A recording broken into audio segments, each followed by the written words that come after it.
الحمد للہ رب العالمین الصلاۃ والسلام علی خاتم النبیین اما بعد فاعوذ باللہ من الشیطان الرجیم بسم اللہ الرحمن الرحیم.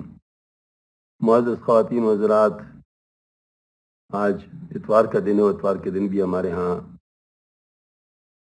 حضرت مولانا روم رحمۃ اللہ علیہ کی شرح فاق کتاب مثنی مولا روم کا درس ہوتا ہے. آج انشاءاللہ دفتر پنجم سے دوم حکایت نمبر 144 سے ابتدا کی جائے گی. حکایت یہاں درویش کے در ہری غلامان امید خراسانی را آرستریت پرسید کیا چو دریافت کہ بندہ اندروی باسمان کرد بندہ پروری از امید بیاموز. اس درویش کی کہانی جس نے ہرات ہندار سلطنت خراسان میں خراسانی سردار کے غلاموں کو آراستہ دیکھا، پوچھا یہ کون عمرہ ہیں؟ جب معلوم ہو کہ امید کے غلام ہے تو آسمان کی طرف منہ کر کے بولا الہی غلام کی پرورش کرنا امید سے دیکھا.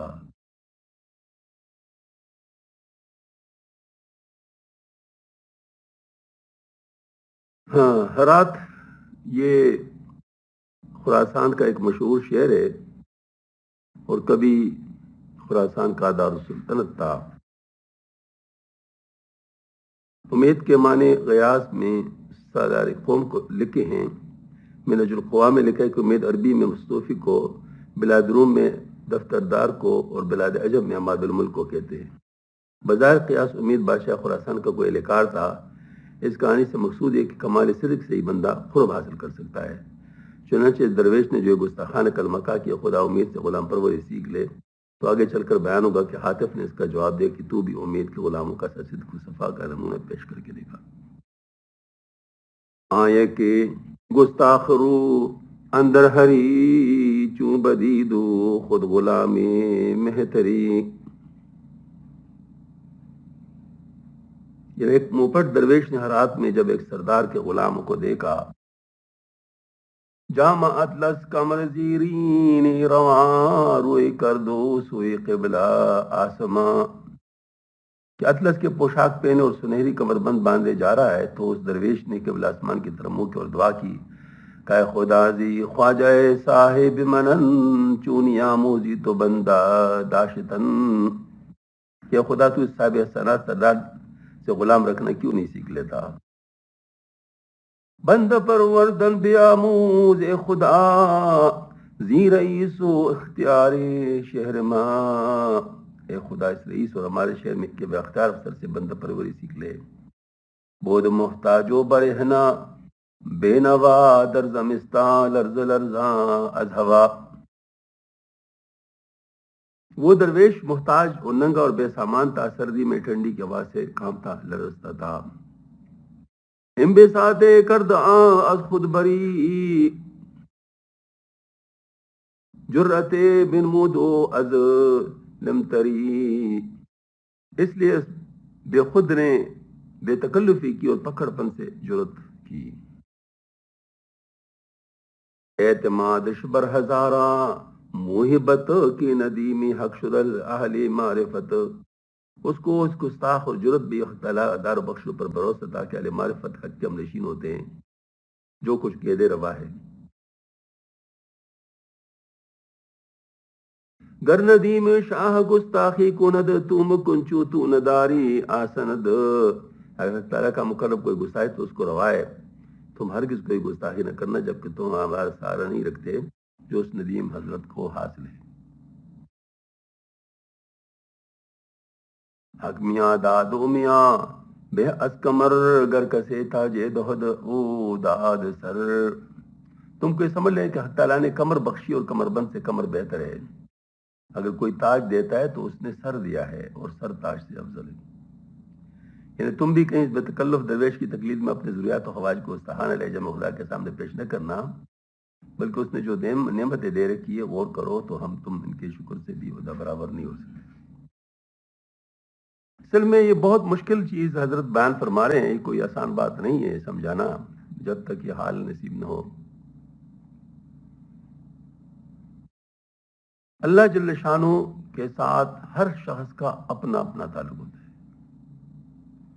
اور اس کے ساتھ ہر ایک کا اپنا اپنا معاملہ ہوتا ہے.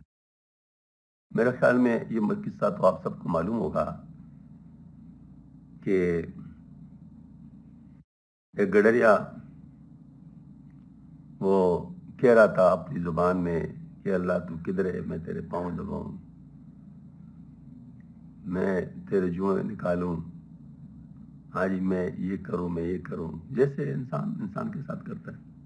موسیٰ علیہ السلام جا رہے، موسیٰ علیہ السلام نے دیکھا، موسیٰ علیہ السلام تو جلالی پیغمبر تھے، تو اس کو ایک تھپڑ مارا کہ کیا کہہ رہے ہو، خدا سے اس طرح بات کرتے ہیں؟ وہ تو روتا ہوا جنگل کی طرف چلا گیا، اور موسیٰ علیہ السلام پہ وہی آ گئی، تو برائے وصل کردن آمد، نے برائے فصل کردن آمدن، تو ملانے کے لیے آیا ہے، توڑنے کے لیے تو نہیں آیا۔ یہ تو میرا بندہ تھا، میرے ساتھ اپنے لحاظ جو تعلق تھا اس کے ساتھ بات کر رہا تھا اور میں سن رہا تھا، آپ نے اس کے ساتھ ایسے کیوں کیا؟ جب اس نے دیکھا کہ جب موسیٰ علیہ السلام نے دیکھا کہ یہ تو اللہ کا ولی ہے، جنگل کی طرف دوڑے جس طرح وہ گیا تھا، اور اس کو جب دیکھا تو جا کے اسے معافی مانگی، مجھے معاف کر دے، مجھ سے غلطی ہوئی۔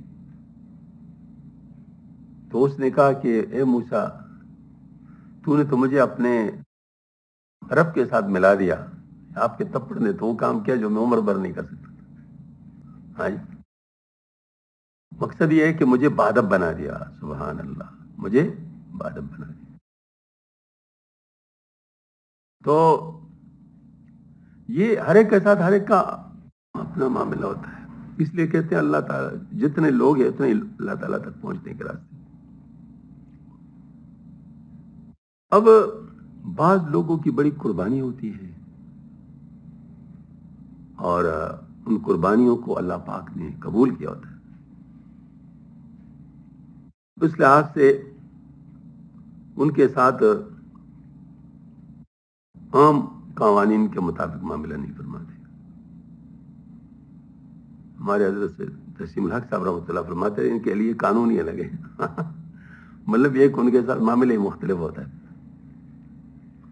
تو یہ جو درویش ہے، اگرچہ بات تو گستاخانہ خانہ ہے، لیکن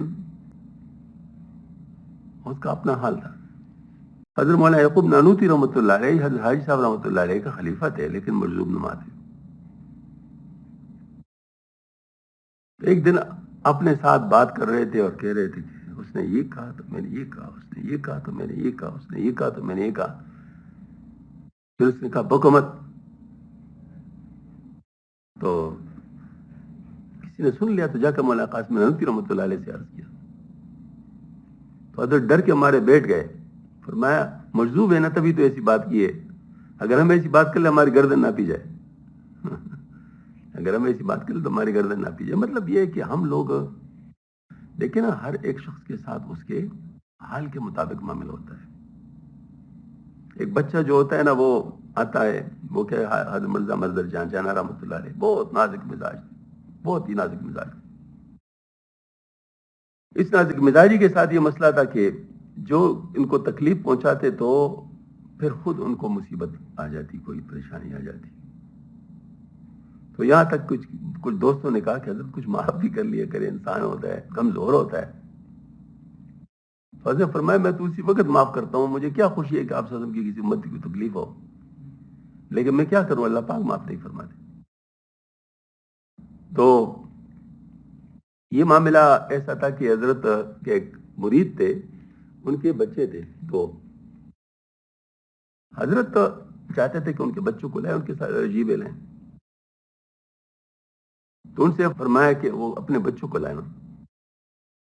اب وہ ڈر گئے کہ اگر میں بچوں کو لاؤں تو بچے ہوتے ہیں، کبھی اچھلتے، کبھی کودتے، کبھی کیا کرتے، حضرت کو تکلیف ہو جائے گی اور اس سے مسئلہ ان کو ہو جائے گا۔ تو وہ اصل میں ٹال رہے تھے، لیکن درمیان میں ادب بھی سکھلا رہے تھے، یعنی کہ اس طرح بیٹھنا ہے، یہ کرنا ہے، وہ کہیں، جب وہ کہیں اس طرح تو تم نے یہ کرنا ہے، بھلے اچھی خاصی ایجوکیشن ہو۔ روزانہ حضرت کہتے بھائی بچے کو نہیں لایا۔ جب وہ مطمئن ہو گئے کہ اب انشاءاللہ صحیح طرح رہیں گے تو لے تو اب بات اب بیٹھے ہوئے ہیں، جی کر رہے ہیں، اور اس طرح مطلب یہ ہے کہ اس طرح۔ تو حضرت نے ان سے پوچھا بھائی میں نے آپ کو اپنے بچوں کو لانے کے لیے کہا تھا؟ حضرت میرے بچے ہیں نا، یہ تو تیرے بھی بابا ہیں، بچے سے ہوتے ہیں، بچے تو کبھی گود میں چڑھے، کبھی داڑھی پکڑے، کبھی ٹوپی اڑائے، تو یہ کون سے بچے؟ تو دیکھو نا، حضرت کو بھی اس بات کا تھا کہ بچوں کے ساتھ بچوں والا معاملہ ہونا چاہیے. تو اس وجہ سے بعض لوگ ایسے ہوتے ہیں بچوں کی طرح ہوتے ہیں، نہیں مطلب ان کو یہ سمجھ نہیں ہوتی، تو اللہ تعالیٰ بھی ان کے ساتھ اس قسم کا معاملہ فرماتے ہیں. اچھا، تایا کہ روزے کی شاہ خواجہ متہم کر دو بستش دست و پا. یہاں تک کہ ایک دن خراسان کے بادشاہ نے اس سردار پر غبن اور خیانت کی تہمت لگائی اور اس کے ہاتھ پاؤں ہتھکڑیوں بیڑیوں میں جکڑ دیے. ما غلام مارا شکنجا میں نمود کی دفینہ خواجہ بن مائد زود. اس کے غلاموں کو جن کا ذکر پیچھے گزرا عذاب دیتا تھا کہ اپنے آقا کا خزانہ جلدی دکھاؤ جو اس نے سرکاری غبن سے جمع کر رکھا ہے. سری اوبامن بگوید اے خسا ورنہ برم اشما دستو لسان. ارے کمینو، اس کا راز مجھے بتاؤ ورنہ میں تمہارے ہاتھ اور زبان کاٹ ڈالوں. مدت یکماشا تعذیب کرد روز شب اشکنج و افشار درد. 1 مہینہ پھر ان کو عذاب، دن رات کو شکنجہ کا دباؤ درد کا رکھ دے دیا. پارا پارا کرد شاؤں یک غلام راز خواجہ مانا گفت زہ تمام. حتیٰ کہ اس بادشاہ نے سب کو ٹکڑے ٹکڑے کر ڈالا. ان کے صدق کا علم کیا، غلام نے بھی اپنی ہمت بلند کی وجہ سے آقا کا راز نہ بتایا. گفت شندر خواب ہاتف کائے کیا بند بودن ہم بیام ہو بیان. آخر پکارنے والے نے خواب میں اس درویش کو کہا، میاں تم بھی امید کے غلاموں سے بندہ صادق بننا سیکھو اور چلے آؤ تاکہ ہماری بربری دیکھ لو. خود حق کی غلامی ادا نہ کرنا اور آقا سے غلام پروری کی امید رکھنا بے انصافی. اللہ جل شانہ نے قرآن پاک میں بہت ہی زیادہ واضح انداز میں بات فرمائی ہے، بہت ہی واضح انداز میں. یہ تو ایک واقعہ ہے، سچ ہے نہیں ہے واللہ عالم، تو اللہ کو پتہ ہے، لیکن قرآن تو اللہ کی کتاب ہے، سچی کتاب ہے، اس میں بالکل واضح طور پہ فرمایا ہے. اللہ جل شانہ فرماتے ہیں ان الذین قالوا ربنا اللہ ثم استقاموا تتنزل علیہم الملائکۃ الا تخافوا ولا تحزنوا وابشروا بالجنۃ التي كنتم توعدون نحن اولیاؤکم فی الحیاۃ الدنیا وفی الآخرہ ولکم فیہا ما تشتہی انفسکم ولکم فیہا ما تدعون نزلا من غفور رحیم. جنہوں کہا رب ہمارے اللہ ہے، جن نے کہا رب ہمارے اللہ ہے اور پھر اس پر قائم رہے، استقامت اختیار کیا، غلام کی طرح استقامت اختیار کیا، تو پھر ان کے ساتھ معاملہ کیا ہوگا؟ اللہ پاک پہ ان کا نقشہ دکھا رہا ہے. موت کے وقت فرشتے ان کو ملیں گے، ان سے کہیں گے کوئی غم نہ کرو، کوئی پریشانی نہ ہو، خوف نہ کرو، ہاں جی، اور جنت کی خوشخبری حاصل کرو جس کا تمہارے ساتھ وعدہ تھا. ہم تمہارے ساتھ ادھر تھے اور ساتھ ہی تمہارے جا رہے ہیں، اور تمہیں اس جنت میں ہر وہ چیز ملے گی جو تمہارا جی چاہے گا، اور ہر وہ چیز ملے گی جو تم منہ سے مانگو گے. غفور رحیم کی مہربانی ہوگی. اب ذرا دیکھ لینا پورا نقشہ ہے، کہ انشاء ہے. اگر کوئی اپنے قول پر قائم رہے، ہم کہتے ہیں نا قول دے دینا قول دے دینا، تو جو قول دیتا ہے اور قول پر قائم رہے، استقامت اختیار کر لے، اس میں ہلے نہیں، آگے پیچھے نہ ہو، تو پھر دیکھیں نا حضرت مولانا روم رحمۃ اللہ علیہ نے فرمایا ہے ایک جگہ پہ، شاید تو مجھے پورے یاد نہیں ہے لیکن مفہوم یاد ہے، کہ کوئی وفاداری تو اللہ سے سیکھے کہ ایک پھول دے دو تو پورا گلزار دے دے گا، ایک پھول دے دو تو پورا گلزار دے دے گا. کیسے؟ اب یہ ہماری جان ہے، فانی ہے، ختم تو ہونی ہے، اس کو ہم بچا تو نہیں سکتے. ہر انسان مرنے کے لیے پیدا ہوا ہے، کوئی بھی اس کو بچا نہیں سکتا، کوئی بھی اس کو ہمیشہ کے لیے نہیں رکھ سکتا. مرنا بھی ہے، لیکن اگر اس کو ہم نے اللہ کے لیے استعمال کیا، عبدیت کا مظاہرہ کیا، تو پھر اللہ جل شانہ وہاں وہ کچھ دیں گے جس کا کوئی تصور ہی نہیں کر سکتا، جس میں فرماتے ہیں کہ نہ کسی آنکھ نے دیکھا ہوگا، نہ کسی کان نے سنا ہوگا، نہ کسی دل میں اس کا خیال گزرا ہوگا، وہ چیزیں ملیں گی۔ تو بس بات یہ ہے کہ یہاں جو کچھ ہمارے پاس ہے، اللہ نے ہمیں دیے ہوا ہے، اس کو ہم اللہ کے لیے استعمال کریں، بس اتنا کام ہے۔ پھر اس کے بعد اللہ جل شانہ کیا کریں گے وہ تو ہمیں اس کا کام ہے، تو پھر اپنی شان کے مطابق معاملہ فرمائیں گے، ہم اپنے حال کے مطابق خدمت کریں گے، عبدیت کا مظاہرہ کریں گے، اللہ پاک اپنی شان کے مطابق اس کا اجر عطا فرمائیں گے۔ اے دریدہ پوسیتینی یوسفاں گر بذرد گرگتاں از خویشداں، اے حضرت یوسف علیہ السلام جیسے اہل جمال کے پوستین پاڑ ڈالنے والے، اگر تجھ کو بیڑ یا پاڑ ڈالے تو اس کو اپنا ہی سلوک سمجھ لو۔ مطلب یہ ہے کہ تو نے جو حرکت کی ہے اس حرکت کا بدلہ تجھے یہاں اگر مل گیا تو پھر کیا مطلب گلہ کرتا ہے، شکوہ کیا کرتا ہے؟ یعنی یوسف علیہ السلام کی قصے کی طرف تلمی ہے جس میں بیڑیے کا ذکر آتا ہے، یعنی جب تم سے کوئی بدسلوکی کرے تو اس کو اپنی کسی بدسلوکی کا عوض سمجھو جو تم نے کسی ساتھ کی ہوگی۔ وما اصابکم من مصیبت فبما کسبت ایدیکم، تو پر جو مصیبت آتی ہے وہ تمہارے ہاتھوں کی کمائی۔ لا الہ الا اللہ محمد رسول اللہ۔ اللہ پاک کا ایک عجیب نظام ہے، بعض دفعہ اللہ پاک اپنی قدرت دکھاتا ہے کہ جو کوئی اپنے والدین کے ساتھ کرتا ہے ان کے ساتھ ان کے بچے ویسے کرتے ہیں،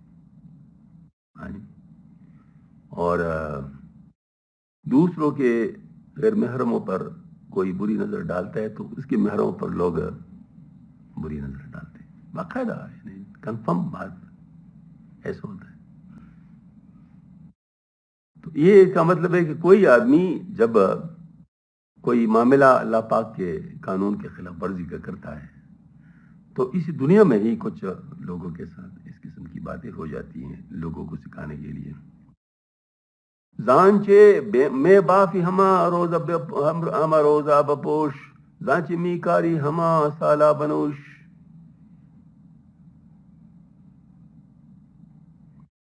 جو کچھ تو سارا دن بنتا رہتا ہے اب اسی کو پہن، جو کچھ تو سال بھر بوتا رہا ہے اس کی ہر کو نوش کر، یعنی جو تو بو رہا ہے وہی کاٹو، جو تو کر چکا ہے وہی تم اب حاصل کرو۔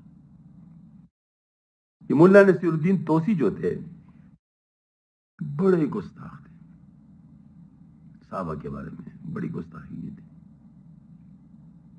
تو جب یہ مر رہے تھے تو اس کو کے آئی اور وہ کے گندگی کی تھی، ان پاخانے کی وہ منہ پہ آئی، تو اپنے جو ساتھی تھے وہ کڑے تھے تو اس سے پوچھا ای چیز یہ کیا ہے؟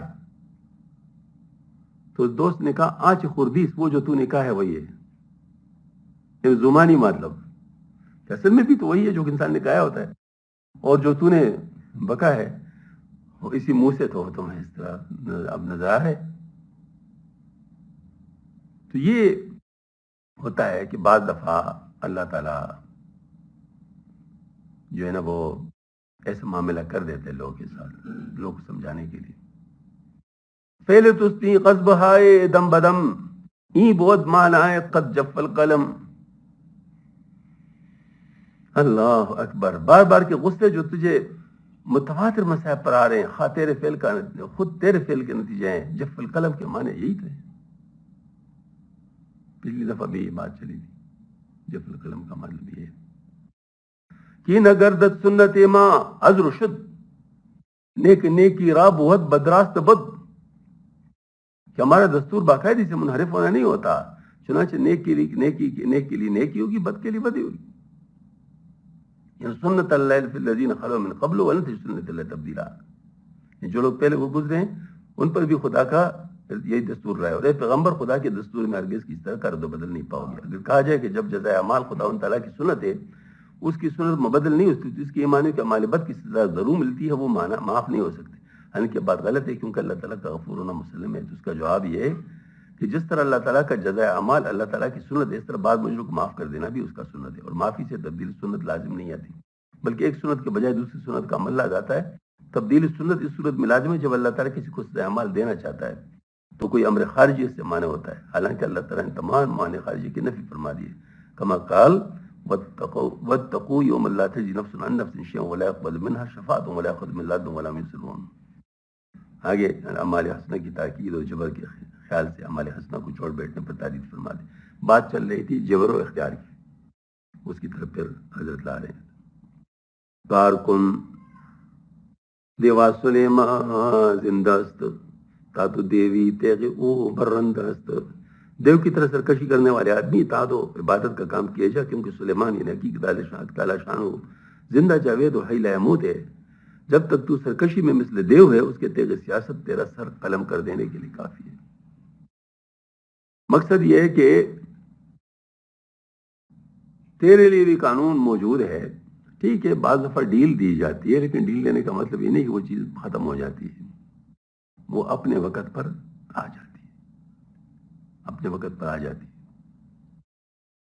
اس میں حضرت سلیمان علیہ السلام کی قصے کی طرف تلمیح ہے۔ جنات غفار ان کے زیر حکم بڑی بڑی خدمات شاہ کا بجا لیتے تھے، یہ لازمی امر تھا کہ سلیمان علیہ السلام کی موت کے بعد ان خدمات کو بجا لانے سے دستکش ہو جاتے، مگر خدا کی قدرت ہے جب سلیمان علیہ السلام کو موت آئی تو نماز میں بحالت قیام آئی، ان کا لاشا سال بھر تک اس پر لاٹھی کے سارے کھڑا رہا، جنات سمجھے کہ زندہ ہے اور مشغول بنماز ہے، اس لیے وہ بے چون چرا خدمات بچاتے لاتے رہے۔ آخر دیمک نے لاٹھی کو کالی اور لاٹھی زمین پر گر پڑی تو پھر جنات کو سلیمان علیہ السلام کی موت سے آگاہ ہو کر ان کی خدمات سے بخدوش ہونے کا موقع ملا۔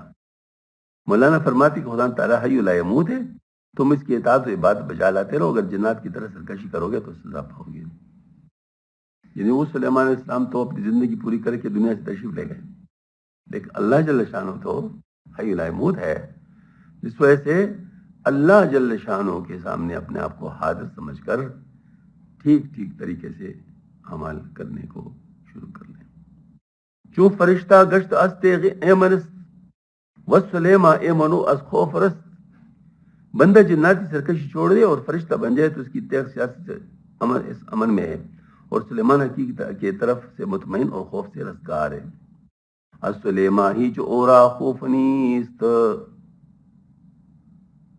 از سلیما ہی جو اورا خوف نیست، دشمنی دی وسط ازو ایمنیست،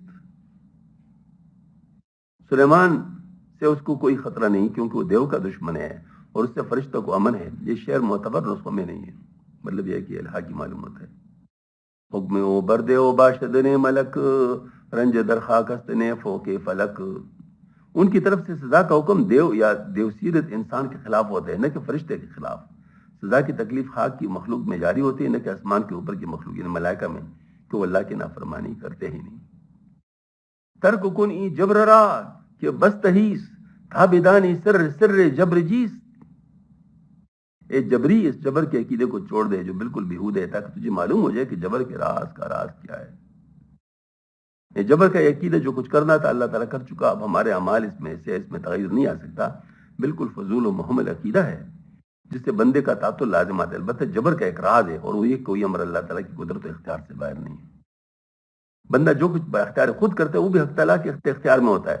پھر اس راز کا راز یہ کہ بندہ مقام فنا حاصل کر کے اپنے اختیار کو بالکل یا مسلوب و منادم سمجھے اور ہر بات کو من جانب اللہ پائے، مگر یہ درجہ بھی طاعت و عبادت کی بجاوری سے حاصل ہوتا ہے، نہ کہ تعطل و بطالت سے۔ اگلے شعر کا بھی یہی مطلب ہے۔ مطلب یہ ہے کہ ایک ہوتا ہے اختیار کا نہ ہونا، تو اختیار تو دیا ہے تبھی تو حکم ہے، لا یکلف اللہ نفسا الا وسعها، قرآن کا ماشاءاللہ بالکل وہ ہے قرآن کی آیت۔ تو جب تک کسی کو کسی چیز کا اختیار نہ ہو اس وقت تک حکم ہی نہیں دیتے۔ مثلا اگر کوئی کھڑا ہو کر نماز نہیں پڑھ سکتا تو بیٹھ کے پڑھے گا، بیٹھ کے نہیں اشارے سے پڑھے گا۔ کسی پر مطلب دائرے کسی کی استطاعت نہیں حج نہیں کر سکتا تو حج اس پہ فرض ہی نہیں، کسی پہ زکوٰۃ لازم نہیں ہوتا تو فرض نہیں ہوتا تو زکوٰۃ اس پہ فرض ہی نہیں۔ مطلب یہ ہے کہ اختیار دیا ہے تبھی تو حکم ہے. البتہ اس کا مطلب یہ نہیں کہ انسان اتنا خود مختار ہے کہ وہ سب کام خود کر سکتا ہے. نہیں، وہ اللہ پاک کے امر کے ذریعے سے اس کام کو کرتا ہے. مثلا وہ ارادہ کرتا ہے تو اللہ تعالیٰ اس کو پورا فرماتے ہیں. تو اس کو پورا کرنے کا جو اختیار ہے وہ تو اللہ تعالیٰ کے پاس ہے. لیکن وہ چونکہ یہ کام اللہ پاک نے خود اپنے لیے سنت بنایا ہوا ہے، لہذا اللہ تعالیٰ ایسا کرتے ہیں. لیکن کبھی کبھی اگر اللہ پاک نہ چاہے تو ایک آدمی ایک کام کرنا چاہتا ہے لیکن نہیں کر سکتا. مثلا کسی کو مارنا چاہتا ہے، گولی چلی، گولی دوسری طرف چلی گئی. یہ لڑائی ہوئی تھی مجاہدین کی، اوپر تھے وہ دوسرے دشمن، یہ نیچے تھے، پہاڑی کے اوپر ہوتے وہ. تو اوپر جو دشمن ہوتے ہیں نا تو نیچے والوں کی دشامت ہوتی ہے. وہ نیچے والے تو ان کو نشان نہیں بنا سکتے، اوپر والے تو آسانی سے نشان بناتے. تو وہی ایک راستہ تھا، اسی کے ذریعے سے جانا تھا، کوئی اور راستہ تھا بھی نہیں. تو وہ پھر یہ ہے کہ وہ ادھر سے وہ گولی چل رہی تھی لیکن اللہ تعالیٰ کو بچا رہا تھا. تو یہ جس وقت پہنچے تو پھر وہ بھاگے.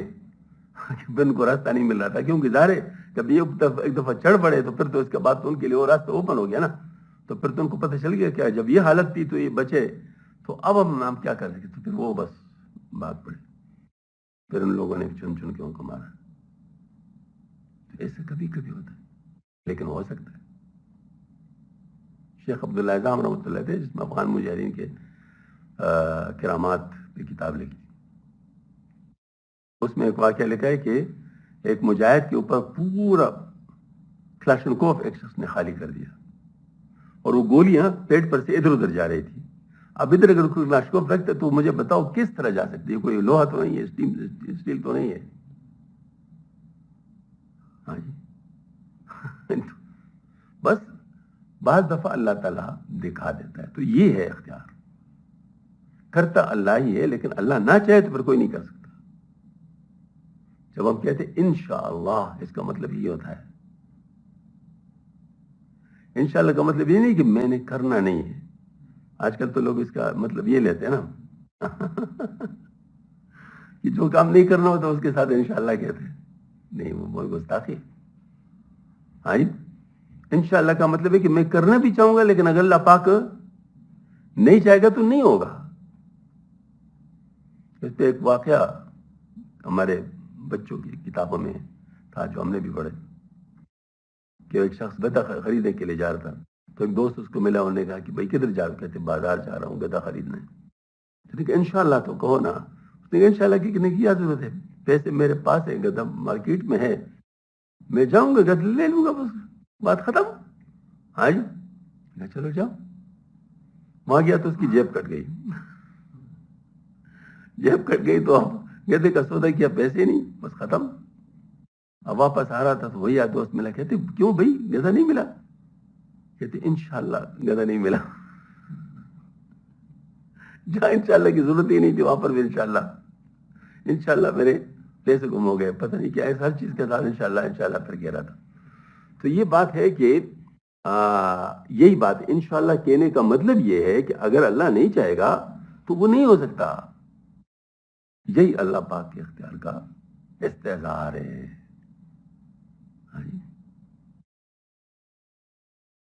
ترک کن ای جبر جمع منبلا، تاخیر یا بیازاں جبر چوجاں. ان سست اور نکمے لوگوں کی جبر کو چھوڑ دے. ان کو تو اس جبر سے خبر جو روح کی طرح لطیف و پاکیزہ ہے. کیونکہ جبر و قدر کی باعث کا منشا محض تعصب و سخن پروری ہے، اس سے مقصود ناموری ہوتی ہے. اس لیے کہ بطور ہدایت ارشاد فرماتے ہیں ترک کن معشوقی او کن عاشقی. سبحان اللہ، کیا بات کی ہے. ترک کن معشوقی او کن عاشقی، اے گمان بردہ کہ خوب و وفائی کی. یہ گمان کرنے والے کہ تو خوب مناظر و حریف و پرفائی کے لوگ کی نظر میں محبوب بننا چھوڑے، اللہ کا عاشق بن جا، ناموری کا خیال چھوڑ کر اللہ کے عشق میں سرشار ہو جا. یہ تو حضرت نے اپنے حال کے مطابق ہے، اپنے حال کے مطابق جو اس وقت کا دور تھا وہ بالکل ٹھیک بات ہے، لیکن آج کے حال کے مطابق کہ جو اپنے آپ کو محبوب سمجھ رہے ہیں آج ان کو یہ شعر کیا بالکل فٹ نہیں بیٹھتا. ترک کن معشوقی ہو کن عاشقی، ایک گما پردہ کی خوب و پائی کی. وہ جو کہتے ہیں ہمارا ابتدا جہاں سے رسو کے انتہا ہے وہاں سے ہماری ابتدا ہے. تو یہ کیا ہے کہ میں اتنا اونچا ہوں، یہ چھوڑ دو. ایک در مانی شب خامشتری، گفت خود را چند جوئی مشتری. اے وہ جو معنی میں رات سے بھی زیادہ خاموش ہے، اپنی تقریروں کی قدردانوں کی تلاش کہاں تک کرے گا. آرے مناظرہ کو ملامت کرتی کہ تمہاری تقریروں میں خالی لفظ ہی لفظ معنی نہیں ہے. جس طرح چپ چپ اور گفتگو سے خالی ہوتے، اس طرح تقریریں معنی سے خالی ہیں. اس پر میں آپ کو ایک واقعہ سناؤں، سچا واقعہ ہے. ہمارے ایک دوست تھے عبدالروف اس کا نام تھا، تقریروں کے بڑے شوقین تھے اور بعض لوگ ان کے فیوریٹ تھے تو ان کی تقریر ضرور سنتے تھے. وہ اپنی تقریر مطلب ان کے بارے میں تاثرات سناتے بھی رہتے تھے ہمیں. ایک تھے علامہ نصیر الاجتہادی ہوا کرتے تھے، شام غریباں کا وہ اکثر بیان کیا کرتے.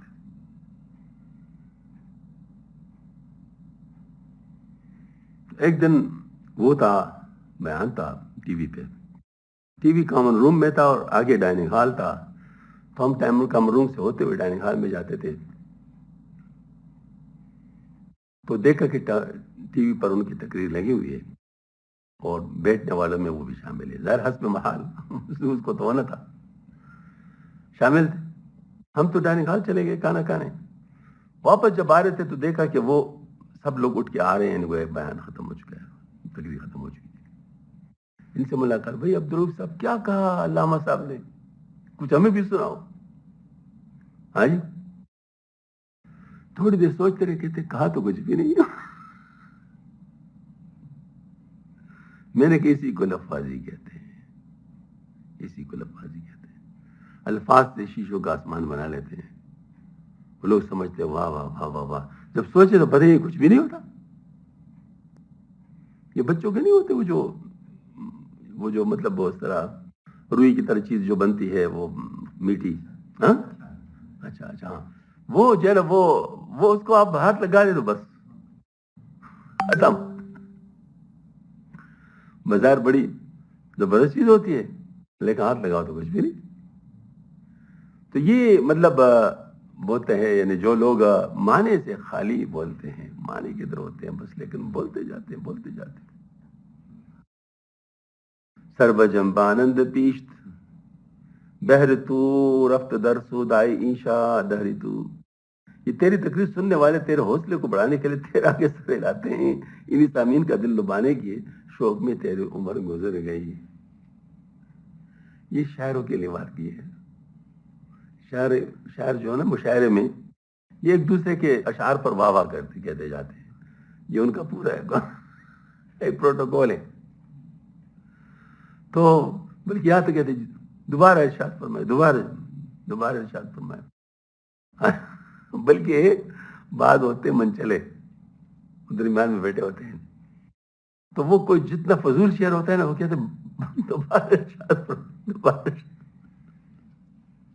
مسلسل گوئے کہ اس کا مذاق اڑاتے ہیں کہ واہ جی کیا تو نے کہا. ہاں جی. تو یہ مطلب اس قسم کا ان کا پروٹوکول ہوتا ہے. اسی واہ واہ میں پوری عمر گزر جاتی ہے بیچارے. بالکل ایسے ہی ہے، واہ واہ میں گزر جاتی. بھائی واہ واہ سننے سے تمہیں کیا مل گیا؟ کیا مل گیا؟ ہمارے یہاں پر بھی کبھی کبھی شاعری ظاہر ہم سنتے ہیں اور سناتے ہیں تو پھر لوگوں سے پوچھتے ہیں، ساتھیوں سے پوچھتے ہیں بھائی کیا مطلب ہے اس کا؟ ویسے سر دھنتے ہو یا کچھ مطلب بھی جانتے ہو؟ بعض لوگ ایسے ہوتے ہیں وہ سر دھنتے رہتے ہیں لیکن اس سے پوچھو تو پتہ ہی نہیں چلے کہ بھائی اس نے کہا کیا ہے. ایسا نہیں ہونا چاہیے بھائی. مقصد ہے ہر چیز کا, بے مقصد سر ہلانے کا مطلب کیا ہے؟ وہ عزیز میاں قوال تھے, بڑی فضول قسم کی قوالیاں کرتے تھے, لیکن لوگ کے بڑے فیورٹ تھے. تو سر لوگ اس کے زبردست. آدمی سمجھتا ہے کہ بھائی یہ تو پورا ہی سمجھ رہا ہوگا, لیکن جب آپ سے پوچھتے بھائی کیا کہا عزیز میاں نے, کچھ نہیں. ہاں جی. سر بجمبا نند بیشت بہر تو رفت در سدائے, رفت در سدائے انشا دہر تو. یہ تیری تقریر سننے والے تیرے حوصلہ بڑھانے کے لیے تیرے آگے سر ہلاتے ہیں. انہی سامعین کا دل لبانے کے شوق میں تیرے عمر گزر گئی. یہ بعض حضرات جو کچھ اشعار پڑھتے ہیں تو وہ مفت میں لوگوں کے ساتھ میرے ساتھ پڑھو. آج وہ ساتھ کہتے جی میرے ساتھ پڑھو, کیونکہ ان کو سمجھتے ہیں, سمجھ ہوتی ہے کہ بھائی ان کو تو پتہ نہیں چل رہا, تو چلو کم از کم میرے ساتھ. ہاں جی. کچھ لوگ خود ہی سبحان اللہ لوگوں سے سننا چاہتے ہیں, تو ان کو کہتے ہیں بھائی کہو, سب کہو سبحان اللہ. ہاں جی. تو یہ اس میں بس ساری عمر گزر جاتی. میں آپ کو ایک واقعہ سنوں, یہی مسجد کا واقعہ, مسجد رشید اکبر کا. میری ڈیوٹی لگی تھی, 2 نعت خوان تھے, ان کی کھانے کے انتظام کا, کہ بھائی کھانا آپ نے کھلانا ہے, یہ انتظام آپ نے کرنا ہے. ٹھیک ہے جی بالکل. کیونکہ ظاہر باقاعدہ مسجد کے ذمہ دار لوگوں میں تھے. تو میرے ساتھ یہ مسئلہ ہے کہ میں جب گانوں کے طرز پہ نعت سنوں نا تو مجھے سخت غصہ آتا ہے, میرے سر میں درد ہو جاتا ہے, تو طبیعت بگڑ جاتی ہے. مطلب یہ ہے کہ نعت کی گستاخی, گانے کے طرز پہ نعت پڑھنا. اور آج کل تقریباً یہی چیز ہے کہ نعت گانے کے طرز پہ نعتیں ہوتی. اب جو دونوں نعت خوان تھے وہ ایک سے ایک بڑھ کر گانے کے طرز پر نعتیں. اب میں نے ان کے لیے ٹہرنا تھا کہ ان کو لے جانا تھا, پھر ورنہ میں ایسی مجلس میں بیٹھتا ہی نہیں. لیکن اب کیا کروں, مطلب ظاہر میں چلا جاؤں تو پھر وہ تو کہیں گے بھائی تو کھانا نہیں کھلانا چاہتا. لیکن اب کھانا کھلانے بیٹھ جاؤں تو یہی سننا پڑے گا. طبیعت بڑی پریشان تھی. خیر اپنے اوپر جبر کیے رکھا, محفل ختم ہو گئی, ان کو میں اپنے ساتھ لے گیا, کھانا کھلا رہا تھا, بے تکلفی تھی. میں نے کہا جی آپ حضرات سے ایک عاجزانہ درخواست کرتا ہوں. فرمائی. میں نے خدا کے لیے گانے کے طرز پر نعت نہ کہیں, یہ بہت اونچا کام ہے, آپ صلی اللہ علیہ وسلم کا مدح ہے. یہ تو سبحان اللہ انبیاء نے بھی کیا ہے, اور صحابہ نے کیا ہے, اولیاء نے کیا ہے. یہ تو بہت اونچی چیز ہے, اللہ قرآن میں ہے. تو لہٰذا آپ اس چیز کو اتنی گندگی کے ساتھ ملاتے ہیں, یہ تو بہت گندا کام ہے, آپ ایسا نہ کیا کریں. تو دونوں کے زبان سے بیک وقت یہ بات نکلی, ایک ہی بات, کہ اب تو لوگ یہی چاہتے ہیں اور ہم وہی کرتے ہیں جو لوگ چاہتے ہیں. اب تو لوگ یہی چاہتے ہیں اور ہم وہی کرتے ہیں جو لوگ چاہتے ہیں. بس اب سمجھ لو, میرے خیال میں اس میں پورے کا پورا سارا معاملہ آ گیا کہ لوگ کیا چاہتے ہیں, ستھری چیز نہیں چاہتے, ستھری چیز نہیں چاہتے. یہاں تک کہ حرمین شریفین میں بھی مسئلے اب آ گئے. لوگ اس انداز میں تلاوت کرتے ہیں جس انداز میں لوگ چاہتے ہیں. اس طرح کرتے نہیں کرتے. نماز میں اس انداز میں تلاوت کرتے ہیں, اللہ کے لیے نہیں کر رہے ہیں, مگر لوگوں کے لیے کر رہے ہیں کہ لوگ جس طرح چاہتے ہیں. کیا عجیب حرکت ہے. درمیان میں روتے ہیں. یہ ساری چیزیں دنیا داری ہے. تو بہرحال یہ کہ انہوں نے تو صاف کہہ دیا, انہوں نے کہا کہ بھائی لوگ یہی چاہتے ہیں اور ہم بھی یہی کرتے ہیں جو لوگ چاہتے ہیں. اس وقت میں نے ارادہ کیا کہ میں انشاءاللہ وہ نعتیں جمع کروں گا جو گانے کے طرز پر نہیں ہوں گی, کیونکہ اس نے کہا اس کے علاوہ ہے ہی نہیں. تو وہ ایک چیلنج تھا, تو اس چیلنج کو میں نے قبول کر لیا, اور میں نے الحمدللہ بہت جلدی ایسی سی ڈی بنا لی کہ جو گانے کے طرز پر نعتیں نہیں تھی. وہ میں نے جمع کی اور باقاعدہ اپنے ساتھیوں کو پھر میں دیتا تھا، وہ اپنے ساتھ آتے تھے اور وہ کبھی کبھی سننا چاہتے تھے تو اس طریقے سے سنتے تھے. اور ہمارے ہاں باقاعدہ محفل اس طرح کی نعتوں کی اور مطلب شاعری کی یعنی ہوا کرتی تھی جس میں یہ چیزیں نہ ہو، تاکہ لوگوں کے سامنے کم از کم دوسرا ورژن تو آ جائے نا. کیونکہ لوگ تو کہتے ہیں کہ اس طرح ہے ہی نہیں. اب ہم کہتے ہیں الحمدللہ ہے، کیوں نہیں ہے؟ لیکن جو لوگ ستری چیزیں نہیں چاہتے تو پھر ظاہر ہے ان کو تو یہی چیزیں ملیں گی، ان کے خیال میں تو یہی چیزیں ہوں گی، اور چیزیں ہوں گی ہی نہیں. یا کریم تو مرا کوئی حسد اندر مویش چی حسد عارض کسے برفوت ہیچ. تو مجھ کو کہے گا کہ میرے اس نے تقریر و شرط مناظر سے حسد نہ کر. ارے بھائی تو اس مناظر بازی میں فضول وقت ضائع کر رہے، بھلا کوئی شخص کسی چیز کے ضائع جانے پر کیا حسد کرے گا؟ آگے فرماتے کہ اس باعث سے سامعین کو فائدہ نہیں ہوتا. ہاں جی. ہست تعلیمی خساں چشم شوخ ہم چو نقش خرد کردن برکلوخ. اے شوخ چشم، کمین لوگوں کو تعلیم دینا ایسا ہے جیسے مٹی کے ڈیلے پر باریک نقاشی کرنا. بعض نسخوں میں نقش خوب درج ہے، پہلی تقدیر پر یہ کام دشوار ہے، دوسری تقدیر پر نازیبا ہے. ہاں یہ تو پورا نہیں ہو رہا اور ہمارا انگلش کا بھی ابھی رہتا ہے، تو پھر انشاءاللہ اس کو پھر باقی کر لیتے ہیں. اللہ جل شانہ ہم سب کو صحیح فکر عطا فرما دے اور اس فکر کے مطابق پوری زندگی گزارنے کی توفیق عطا فرما دے. وآخر دعوانا الحمدللہ رب العالمین.